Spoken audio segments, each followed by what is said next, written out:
address it. We can't just ignore that. I just want to sort of understand.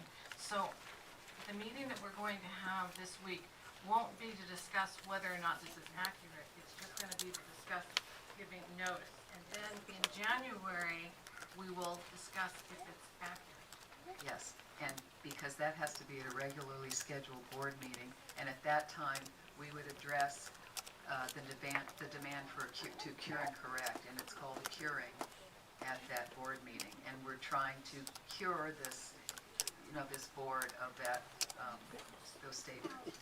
I'm relatively new, I mean, while I'm a seasoned 2-year Well, a lot veteran of here. seasoned people haven't encountered this.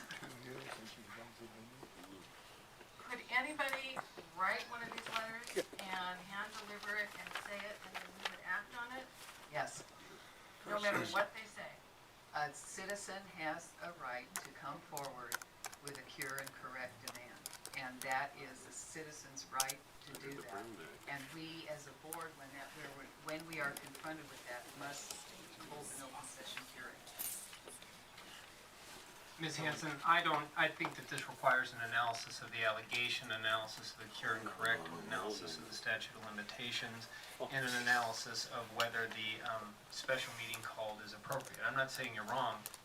I'm just saying that we're not sure whether the allegation is in any way factual, whether it meets the legal requirements for a cure and correct, whether a cure and correct has to be held in public session, whether it is an appropriate subject matter for a special meeting, and whether the notification that you are suggesting is either required or appropriate. I'm willing to look into all those things. And believe me, they are.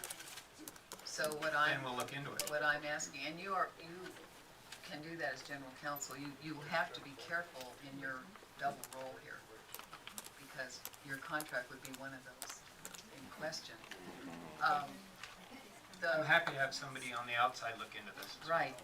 And so what I'm asking is the special meeting is simple. It's simply it's not about quality of performance, it's not about quality of person, it's what employees go through, and I myself have gone through those nice March 15th letters that say your contract may not be extended. It has nothing to do with whether those contracts are extended.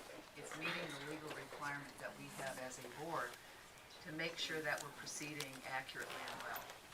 So I would ask this board to decide what day might work. It shouldn't be a very long meeting, but I would ask that since we need to give 24-hour notice and it's a single topic agenda, that we look at Thursday or Friday or Monday of this next week. Could you more specifically cite the language that triggers this timeline?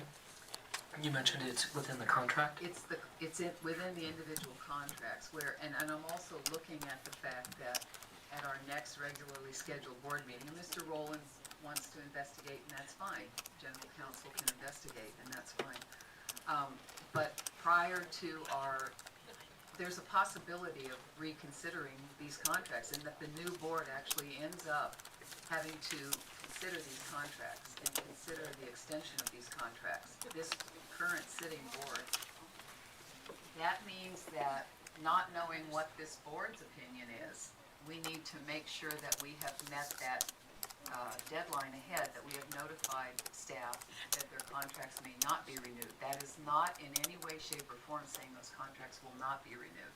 It's simply that legal notification. It's a letter that goes out to staff that says that's what could occur.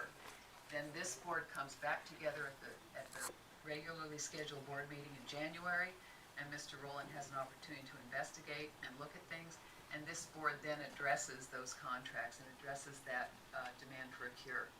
And this is not tonight having a discussion about it, and it's not tonight deciding guilt or innocence. It's simply, when this starts in motion, we need to look at that notification. And that's all that we'd be doing, is issuing a letter, no different than the March 15th, saying this could occur. This board then would make a determination in January how we proceed as a board. But it would be this board needing to make that decision. So, Madam President, even though